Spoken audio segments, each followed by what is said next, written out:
Welcome to PhD with Woman on It, Hack the Future. My name is Beata Young, and today's PhD guest, Positivity Delivered, will be by our guest, Anne Orr.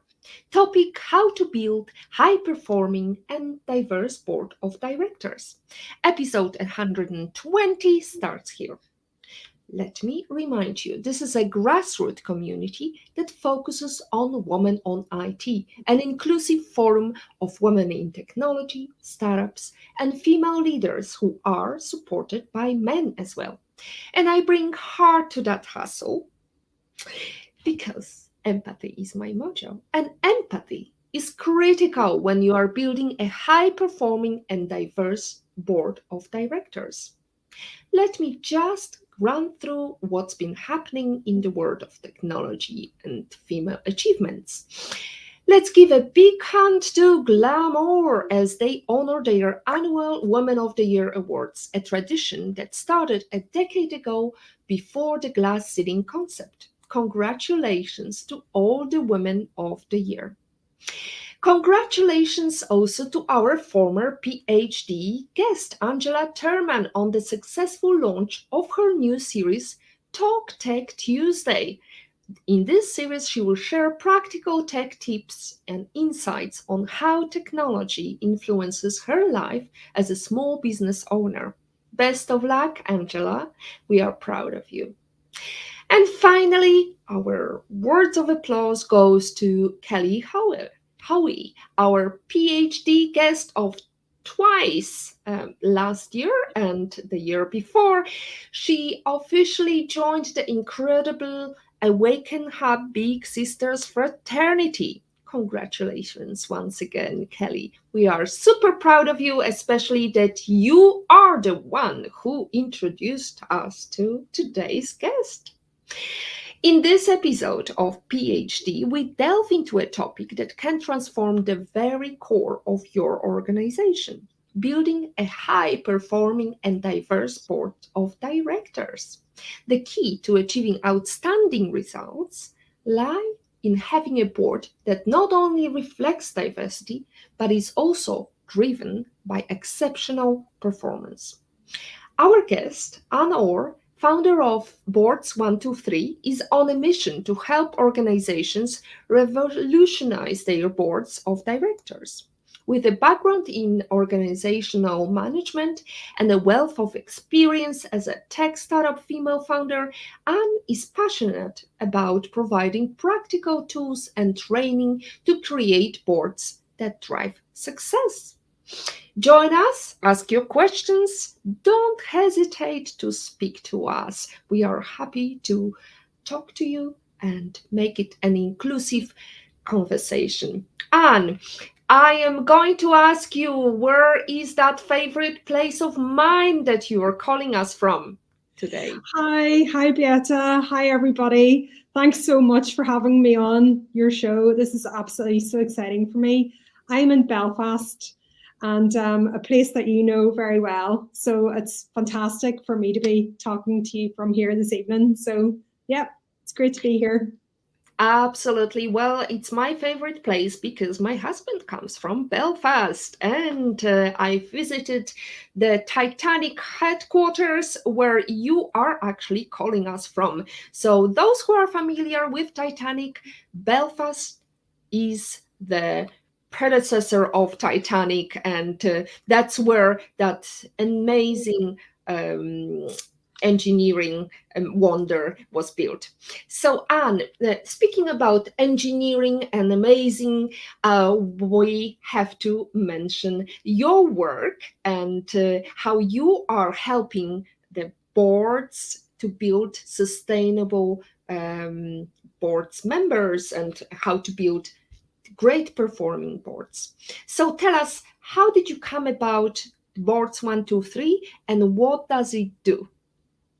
Yeah, so like as you say, I'm over here in Belfast, and when I started out on my journey of, volunteering on boards and working as a non-executive board of director on different nonprofit organizations, I did that classic thing where I kind of put a workflow or a process in my head and just thought like, oh my gosh, this is really complicated. This is really overregulated. There's so much compliance. There's so much administrative burden here when you sign up to be on a board of directors. Like, how can we actually get to the real nitty gritty? How can we get to the real, like the good stuff when it comes to being on a board if we're blocked by all of this, workload, this administration? So that's really when I started trying to figure out how can we make it really easy and accessible for people to join a board of directors and make a difference and get their voice heard, to the point where it's almost like the setup of a board is it's more like exclusive or exclusionary, and I'm on a mission to make it really inclusive and diverse and welcoming for anybody to really at some point, take their seat at the table, get their voice heard, make a difference, and see actually, how decisions are made and be part of the process. So that's what I'm all about. And especially when it comes to, the people in your community, Beata, who are in those decision-making roles and are on a really exciting career path, or they're inventing and innovating their own products and ideas, building their own communities. It's giving them the practical tools and tips on what is it that you need, to build that advisory board or that board of directors, and how can we all help each other and just make it easier for to find the right people and to make boards work for everybody. So yeah, that's how I started off. And I see that you can have a free trial. I can see that there is lots of different factors in that platform of yours. How did you build that? Was it yourself, or did you have a team to build that? Yeah, so Boards 123 do a couple of things. We give training and workshops and coaching and mentoring. But the other really exciting thing that you're talking about is we built our own boards portal, boards dashboard. And the reason we did this is really felt that a lot of the options out on the market were, again, quite cumbersome and really admin heavy. And actually, I trust board members. I believe that if somebody's going to sit on a board of directors, that they have professional skills, they understand how to communicate, they've got a basic level of knowledge of governance going on. And it's just about what's that one thing that the people need to just settle into their role quicker and start making an impact, earlier than they would normally do.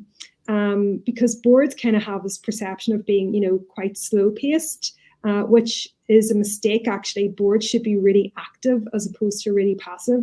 So on the dashboard, what we wanted to do was empower people when they join boards to just come up to speed really quickly on their role and the responsibilities.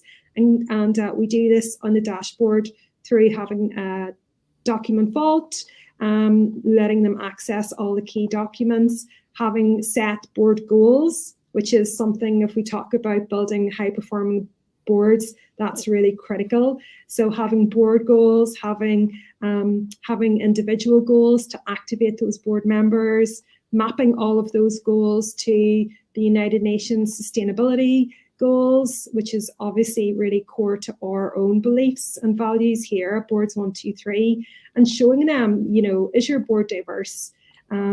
Is your board talking about environmental issues? Is your board talking about social issues? All of the ESG topics that we're talking about all of the time. Just giving them information and data to help them be really active, high impact board members. So that's what we did. We built this dashboard, and it's there to be used, and it was a really exciting journey.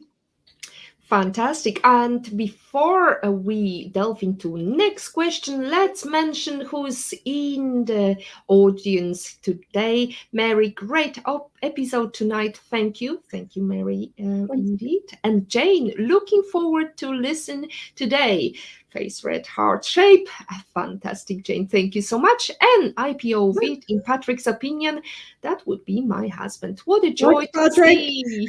What a joy to to see Director of Expertise live from Belfast. Excellent choice of guest, Beata. Good to see you sharing your knowledge, Anne. Absolutely. We are happy to host you today, Anne. So before we came to the show, you said there is a question that sometimes you're being asked and you hate that because you're being asked, can you find me a board member? And what is your answer then? Yeah, I suppose, yeah. So one of the things, the most frequently asked question that I get is, oh, I actually need a board member. Could you get me one? And the thing I hate is when I have to tell everyone, no, I can't.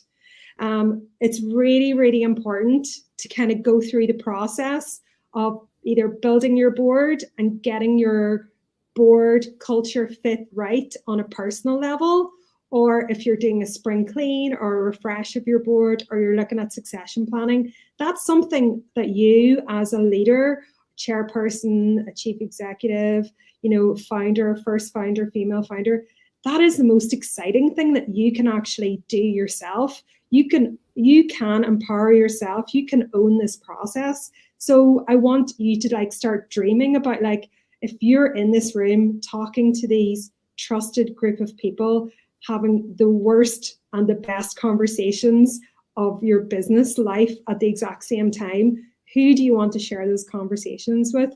Who do you want to cry with? Who do you want to celebrate with? Who do you want to, really wrestle with amazing strategic conversations with? So if I go away and I find you a board member, that board member may not be the right fit for your business, for your vision, for your big dream, whatever it is.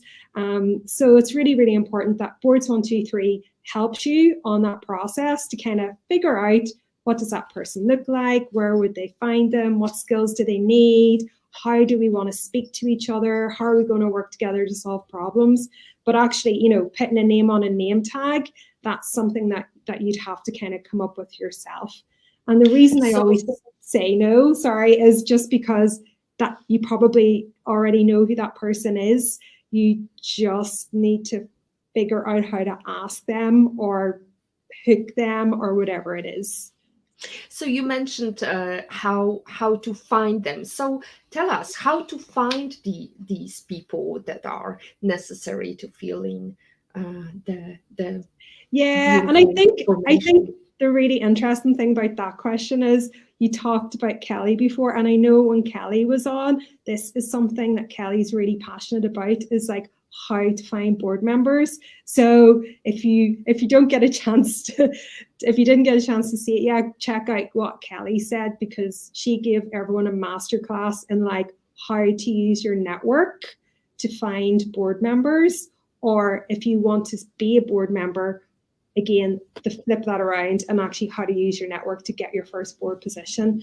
So definitely what Kelly said. I suppose there's two ways to find board members. One is from your existing network, and one is from new networks. And your existing network could be somebody internal to your organization, or internal to a different organization, who may not actually, you might not think that they're very senior and they are suitable for what you would perceive maybe as a board position. But this is where I think we kind of need to change the conversation and accept that there are a lot of people who may not have board experience, but they actually have skills that boards need, or skills that boards need to access in some way to actually help make better decisions. So things like artificial intelligence, cybersecurity, future of work, all of those things, there are people thinking about those in their day-to-day jobs, and they can be an asset to the board. And actually, they are probably quite diverse people, and they can help build your board diversity. So nurturing your network to kind of scope out where those people are, and if they can be nurtured into maybe board positions in the future. And obviously, then working through, if you need more experience, how can you find that board experience through your networks and your connections? So. Fantastic. As always, we encourage everybody to check out the interview with Kelly Howie. It's a couple of episodes back. She talked about how to not only find a board member, but also how to be chosen for to be a board member. So now, Anne, I wanted to ask you from the get go, what is the optimal size of a board? Okay, that's a really good question. It depends what stage you're at, is the answer. So if you kind of think about your journey in 3 different stages, so your startup stage, your growth stage, and then your exit at the end, your size, your board size can change as you go through those 3 different stages. So I would say if you're starting off, if you're like a female founder or a startup founder, or even you're just kind of getting together your initial advisory board, you're probably looking at about 5 to 7 or 8 people. It would be a lot. So you may be starting out about 5 people. And again, those are your, the people that you really trust, the people that are going to tell you cold hard facts when you may not want to hear them, and but they will bring you to where you need to go. Then when you get into the growth phase, you're starting to grow your board, and you might be getting investors in, and they might have board seats, as part of their investment deal. So your board's going to start to grow a little bit at that point, and the dynamic will shift. So again, it's really important that you are comfortable with how the culture on the board is working out in the boardroom, and want to avoid any issues, or things like bullying or harassment, or any like unbalanced power dynamics, things like that. So your relationship with your chairperson at that point is going to be really, really essential. And then as you get into your exit phase, getting ready to cash out and go live on this amazing tropical island that you truly do deserve at that point. Who knows how many people will be on your board? It could be 10, could be 12, and then you'll probably maybe have additional, shareholders as well, who may not necessarily sit on your board, but they'll definitely be quite vocal in the decisions that you make. So yeah, so it depends what stage you're at. So what role do shareholders play in the selection of directors? Well, this is a really, really topical question. I may not be the most legal person to answer this, but there is a whole new wave of activist shareholders really starting to vocalize how they feel about boards of directors and the decisions that they make. To the point where shareholders will all get together and, potentially oust chief executives, chairpersons, board members, different things like that, if they feel that they are not representing, the culture, the risk, the reputation, the strategy of what the majority of the minority shareholders feel. You kind of see this sometimes in football clubs, or startups with like lots of shareholders, where it just goes really bad at the top, and it's quite dysfunctional and maybe misogynistic, or they're not in tune with maybe environmental best practice, or diversity best practice, different things like that. So shareholders are getting more powerful, especially in the activist shareholder way, and investors are looking at that as well. So it's really important when you are building your board that that all of these risk and reputation things kind of all join up, connect all the dots together. So it's quite a lot to think about in that. And in terms of a startup, you mentioned that if you're a founder, you can set up a board of 5 to max 8 directors. What compensations should be paid to these directors? Okie dokie. Yeah, love this question because nobody likes the answer. Okay, so I suppose shorthand is you get what you pay for. So if you can offer equity, or you maybe want to pay people a set rate. Again, this is completely something that you will do with your legal counsel when you're setting out your shareholder agreements and things like that. But it could be anything from 0.5% to 2% earned over time, earned equity over time. It could be maybe you just want to pay them. So depending on how much time, how many board meetings, different things like that, it could be. I mean, it would be really low at 5,000. It could be 10. It could be higher. Do you know what I mean? But again, you do get what you pay for. There are ways to kind of start out in an advisory board position, and to be quite honest, you might find it quite difficult to get somebody onto your board if you are just starting out, because the risk of being a board member is increasing. So people may actually be more comfortable in an advisory role where they're not taking any compensation, but again, they're just that trusted voice that you can call on. And I would recommend that as a good way of starting out and testing, how do you work with experienced board advisors, and actually start from there, and just bring someone for a coffee and ask them, how much you're on that board, how much does that board pay somebody of your caliber, and take that as your starting point. Mm-hmm. What information should be covered with director candidates upon their election to the board? Okay, so this is really, really important. This really goes towards building your high performance board. It's really actually quite, I don't want to say shocking or sad, but don't assume because you're bringing a person onto your board that they understand what you need them to do. So if the question is, what information do you share with somebody when they're starting off on your board, you will definitely 100% have to let them know what their roles is on the board. So are you the chairperson? Are you the company secretary? Are you a non-executive director? Are you an independent director? What is your role? What are your responsibilities? Is also something that we work through to clarify when you are building the board, because it's more about understanding, where is that line? Where is the board's responsibilities and where is the executive team's responsibilities? Because that's almost where you start connecting up at the board meetings.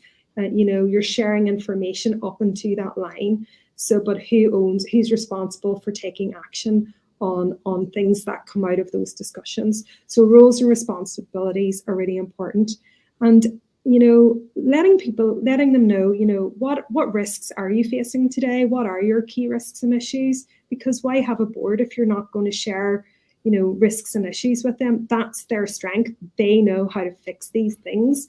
And this is where they can really, start to change the dial and start elevating your board or elevating your company for growth at that point. So bringing them in to help solve those problems is really essential.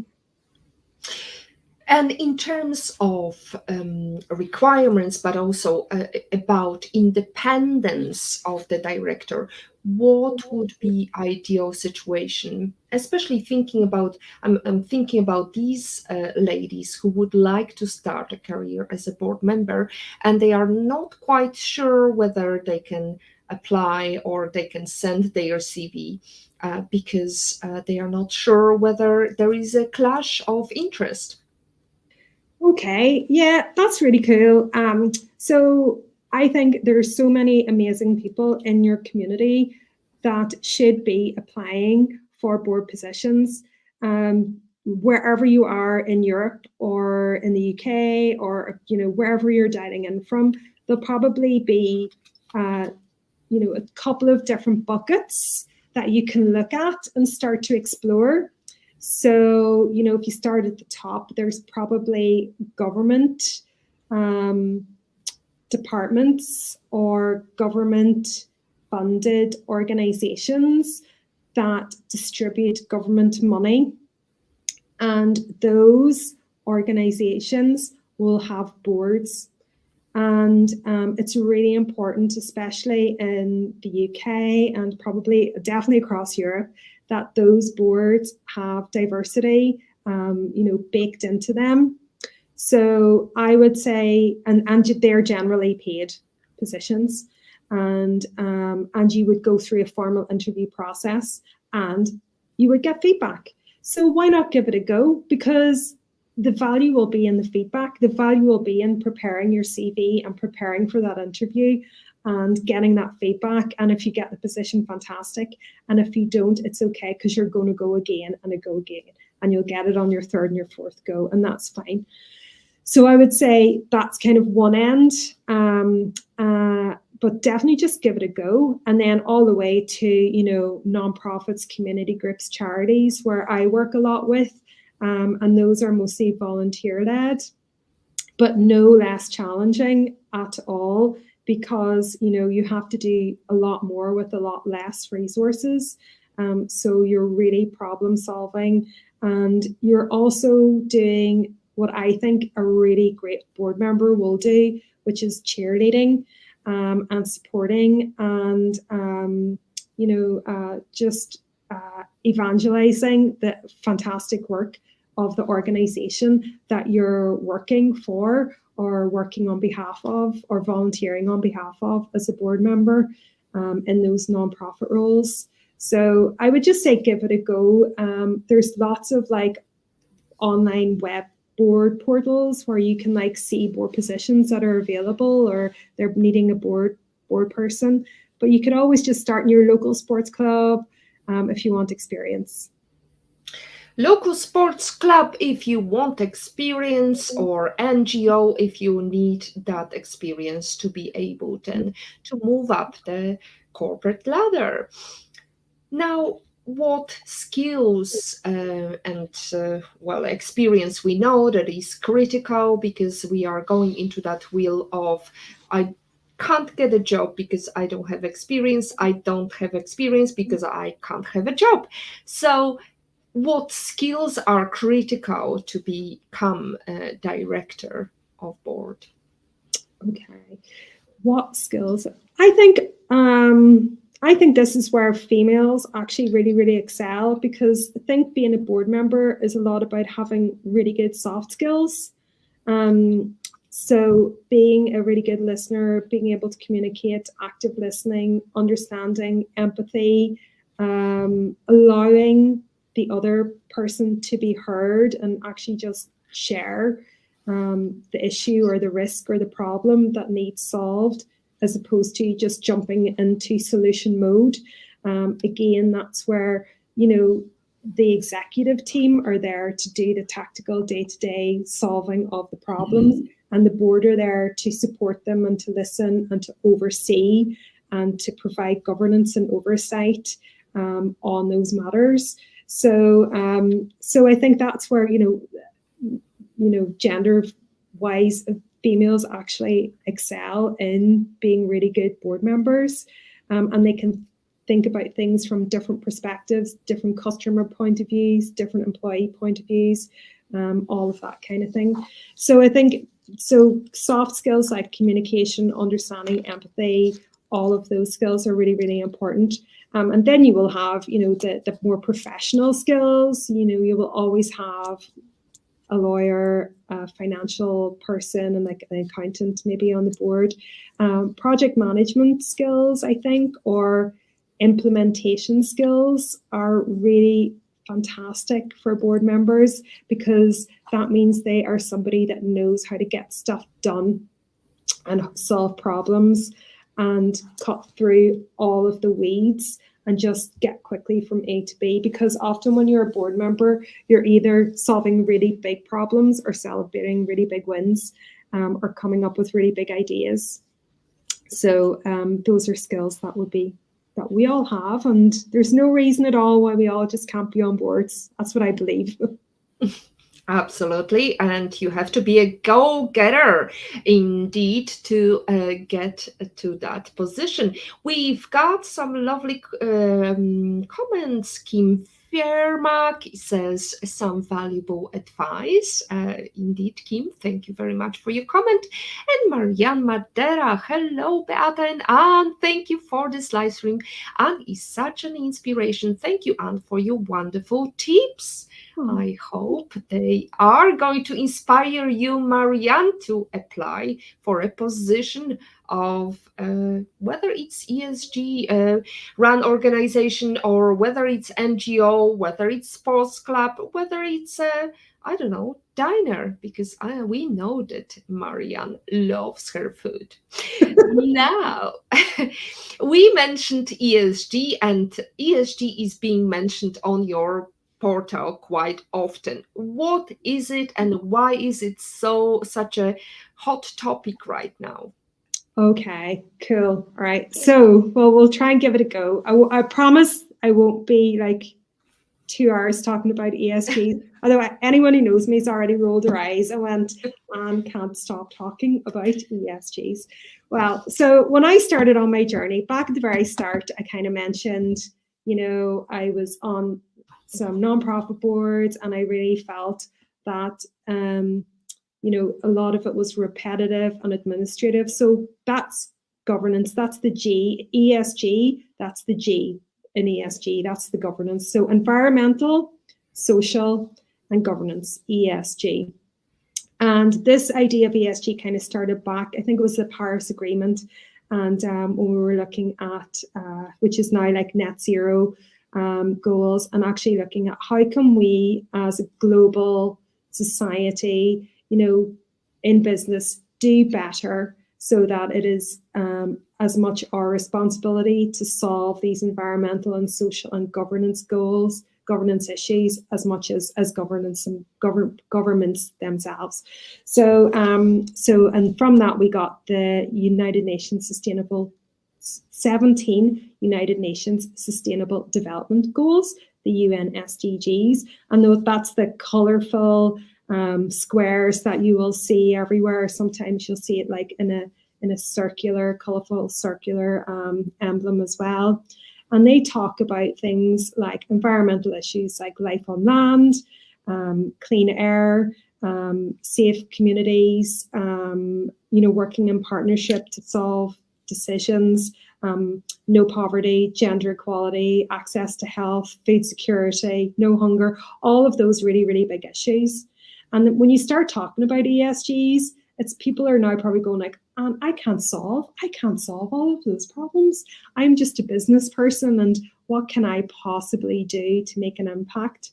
And I think that's where we really wanted to focus our dashboard on, is actually showing organizations that just by having, 5 critical goals that you do every year and somehow linking them to net zero or social impact, you are actually already doing it, guys. You already have the language around CSR, corporate social responsibility. You know that you want to save money on energy costs. You want to kind of diversify your energy supply or reduce energy usage. So you're already part of the net zero journey. And actually just connecting the dots for those people and just kind of saying, if we all do a little bit, we will all get quite far together in solving the SDGs. So, yeah. Well, it's a lot of commitment, but in terms of timing, when you apply to become a board of director member, how much time do you need to account for that? Yeah. Okay. So if you're going to be a board of director, you'll probably be told that you just need to go to board meetings and that's it, but that's not it at all. So you need to add in board meetings, but in order to be a really good board member or an effective or an active board member, you really need to be prepared. So that means you just need to read the board papers in advance, and best practice is for those to come out a week before the board meeting to allow all the board members time to read them. That doesn't always happen. But that should be your goal. So, set aside a couple of hours to read them, and maybe take that week to, if you have any questions, to send those questions back to the organization. I would say try not to wait until a board meeting to ask a question, because they may not have the answer actually sitting in front of them. So the time would be your board meetings, your prep time, your reading time, if you've got any questions. And then hopefully you will have an action, because you will be an active board member, and you will take an action to maybe, reach out to your network and ask, a funding question, or show up at an event that your organization is running, or take in the goalposts at the end of training in a week or two. You're going to get stuck in any way you can. So it's more than just a board meeting, I think, to be a really good, impactful board member. And should there be any limit on your length of service? I believe there should be a limit. Some organizations, it depends on the type of organization you're in. So, a nonprofit may have a limit on how long your tenure is. If it's a private company, or you're a majority shareholder, that could be as long as the articles say that you can be on that board for, until maybe you get voted off or you decide to retire or something like that. But if we're talking nonprofits, I do believe that people should step away after maybe like 2 terms, just to allow new people to come on board.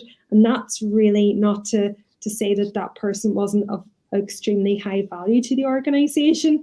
That's more just a case to say, it's always good to have new voices and new opinions and new ways to think about problems at board level. So if you're about to step away from a board and you're not sure if you should do it, it's okay. It'll be fine. They have your number. They know how to get in touch with you, and you'll always be there to help them. But it's always good to nurture new talent, and bringing that diversity into boardrooms is really, really important. Why? Oh my gosh, why? I love it. Yeah, I know. Well, there's so many studies, but how about 35% growth? How about that? That's a good why, I think. If your board's diverse, there's a study to say you get between 25 and 35% bump in your growth or your revenue or whatever your goal is, your performance. So I think I can give you another 5 or 6 reasons, but to me, that's the number one reason why. The other reasons are things like, again, risk and reputation.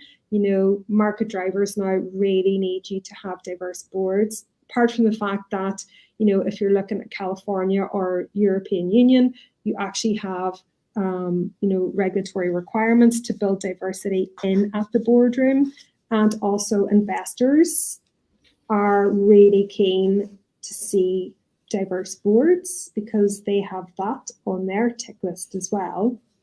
And we also have, facts that say, if you have a diverse board, you will make better decisions in your product roadmap.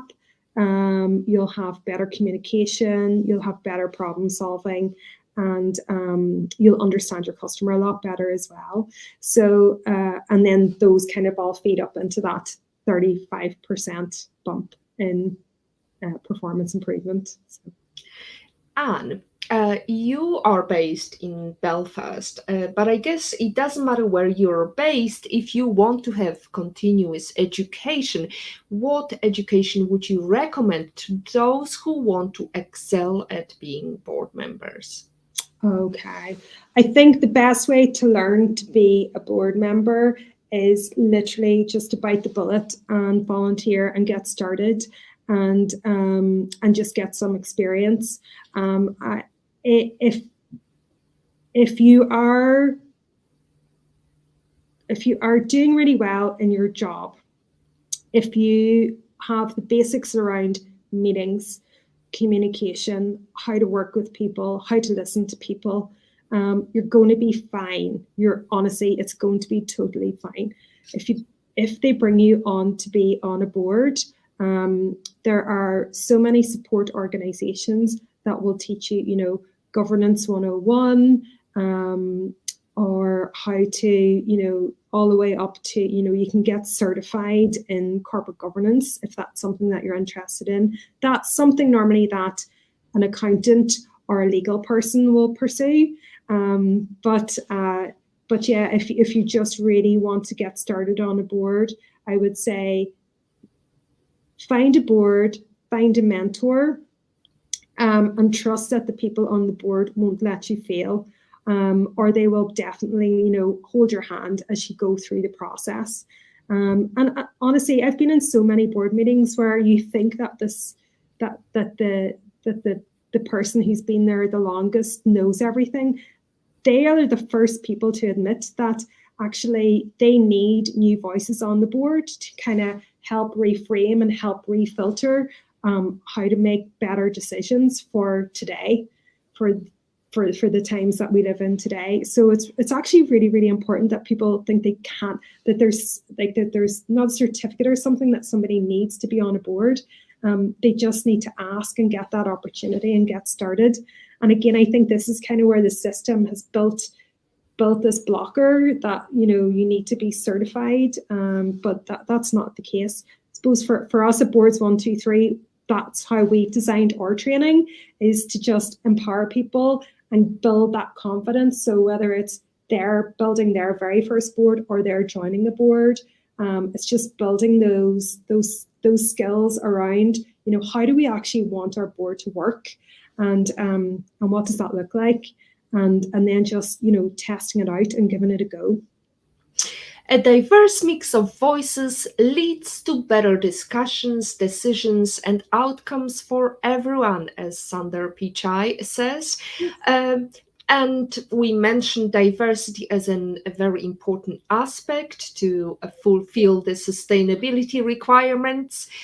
However, I wanted to ask you, Anne, what about your experience? Have you been on many boards, and have you seen some that work best or that didn't quite work the way they should? Yeah, so I've been on boards and I help boards and I've trained boards, and the thing that I love about being on a board is that it's my opportunity to kind of use my professional skills to give back or to help organizations. And then the thing that I get from it, because it's a two-way street. Yeah. So whether it's a paid position or a volunteering position, you have to understand, like, what's your why? Why do you want to be on that board or work with that board? And, what's your professional goals or aims and ambitions, but also what do you want to personally get out of it? So it may be a case of you're not getting compensated, but you're building your network. It may be a case of you're not getting, but you are getting compensated, but you're actually putting the time, you are investing your time as well to make that company even better than it was before. Now we have a question from Patrick, and it's relating to your previous answer. So do you feel, example, the UK Cadbury report and so forth really build good boards, or do they not merely encourage too much turnover of boards given the much greater economic success of the USA, where they do not have the same prescriptive board limits? Yeah, I guess boards in America operate slightly differently. Non-profit boards, you actually pay to sit on the board. It's like a really high value asset thing. So if you've got people paying to be on a board, do you stop to count how many people are paying you? I don't know. So boards in America can grow to be quite large, and that can lead to boards being quite unwieldy. It could also lead to a lot of really good conversations as well. Board limits. Again, it's all about time. How much time are you going to put in to manage your board? If you want to get a decision made, you have to have a conversation or inform everybody on, what the decision is and how are you going to make it and all of those kinds of things. It's all about, how much resources do you have and how prescriptive do you want to be, and how fast do you want to move when it comes to boards. I don't know if I answered your question, but give it a go. That's a good starter. Now, Anne, as we are heading towards the end of our show, I wanted to ask you, and that really applies to many board members. Eleanor Roosevelt once said, "Women are like tea bags. We don't know our true strength until we are in hot water." So, in life, how are you in hot water? Or how are you brewing? Or how would you advise board members to brew in hot water? How are you brewing? How are you doing? Oh my gosh. But I'm never in hot water. I don't know what you're talking about. I'm always just, I'm straight die here. No, not at all. I would say you just have to, whenever there's like a crisis or a critical thing, you just have to, what are the facts? What's the most important thing we have to do here? What can we actually get done? Because you might have 10 things you need to do, but you can only do 2 things right now. So I suppose that's kind of the approach I would take. And then I suppose because of COVID, because of everything, because, we're all busy, family, carers, all of this sort of stuff that us women have to do, I would say we're fine in hot water. We'll get through it. It will all get done. Let's not panic. And we'll just keep going, and we'll just keep taking everything off as and when. It'll all get done at some point. Just some people may have to wait slightly longer than others. So I'm great. I'm sure you are, or you can add a dash of milk to your Earl Grey tea and everything will cool down. Yes. Patrick is adding a comment. I mean term limits, not size of boards, and he is really happy with your answer. Interesting response. Thank you, Anne. Now, Anne, we wanted to ask you about your number 1 book that you would recommend to anybody starting their career as a board member.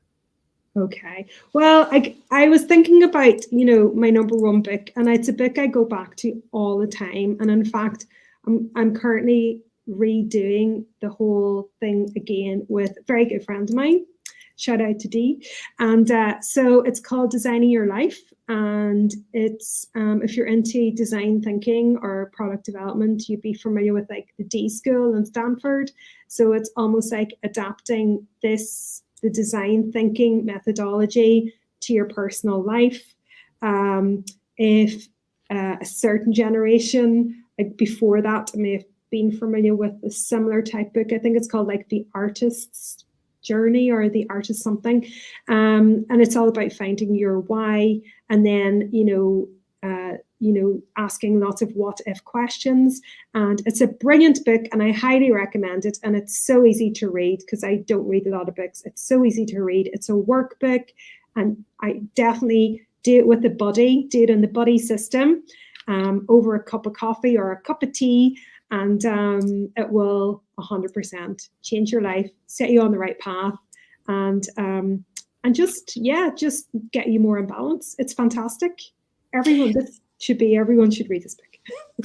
Absolutely. And you can get your questions, and because a good board of directors is a board that is not afraid to ask the tough questions, as Nora Denzel says.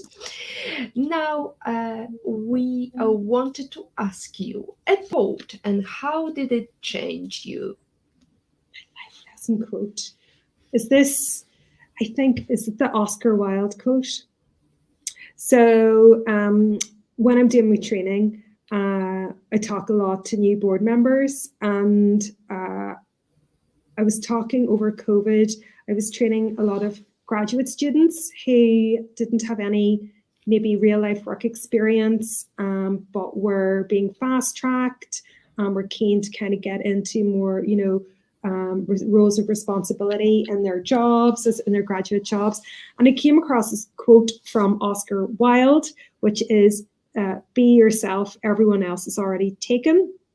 Be yourself because everyone else is already taken. And I couldn't believe it took me like several years to discover this quote. And it just really resonates with me so strongly, because I think, especially even before COVID, we were all in a little bit of a rut when it came to, how we work, when we work, all of this sort of stuff, what we look like when we go to work.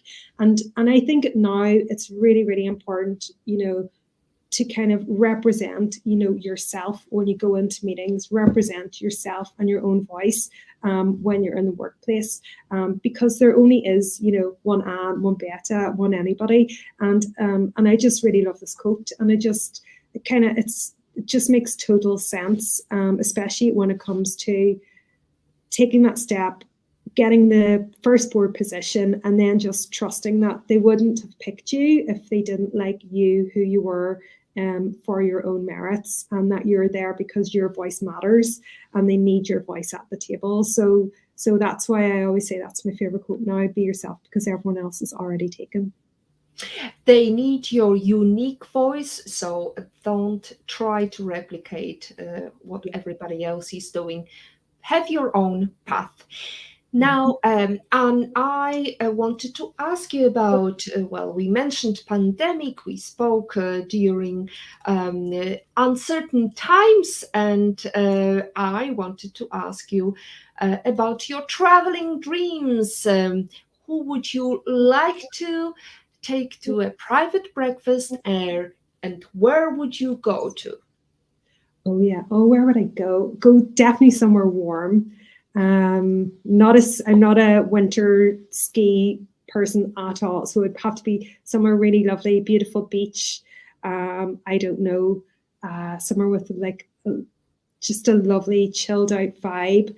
I'm not a morning person at all, so I would just want somebody to sit in silence with at breakfast. So I'm thinking, some sort of like meditation expert who can just, center me and calm me for the day, and have like a really lovely, healthy, clean breakfast, some nice granola and some nice yogurt and all that sort of good stuff. No meats or anything. And that would just be lovely. So I'm now in my head, I'm just dreaming of like Ibiza or somewhere, like really chilled out vibe, somewhere like that. Greece. And you can have that hot water to brew something amazing, and something that will make you chilled. Could be a mint tea, for example. Yes. Absolutely.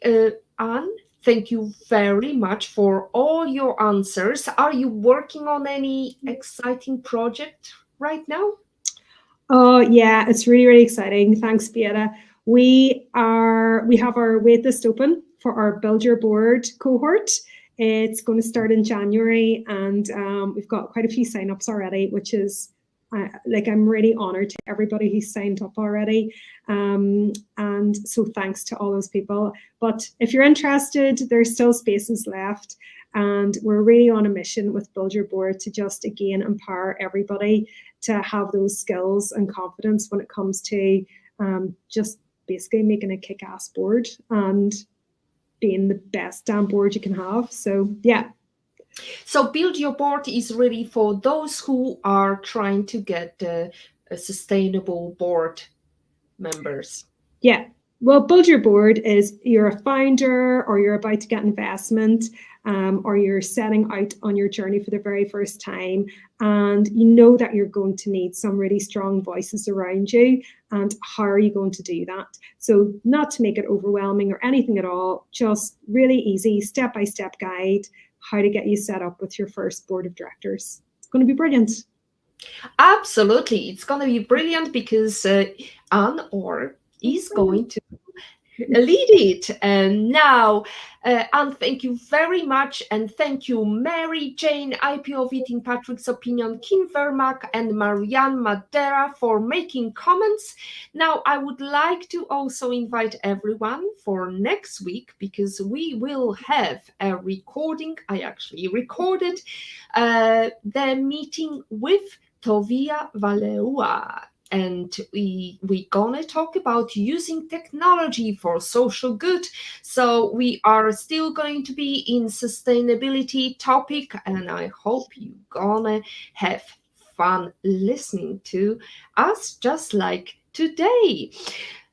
Now, it's been a pleasure to host you here in London in the grey weather, but still the future is promising. If you're trying to become a board member, definitely reach out to On Board or Anne or you can read our messages on or follow us on LinkedIn, Facebook, and YouTube to get alerted once a new episode has been released. As always, our positivity quote comes from positive thinking only and goes look for something positive in each day, even if some days you have to look a little harder. And finally, as Maya Angelou says, if you don't like something, change it. If you can't change it, change your attitude, change your board, change your director. Today is your day to hack the future. Hack the positivity you want. Thank you.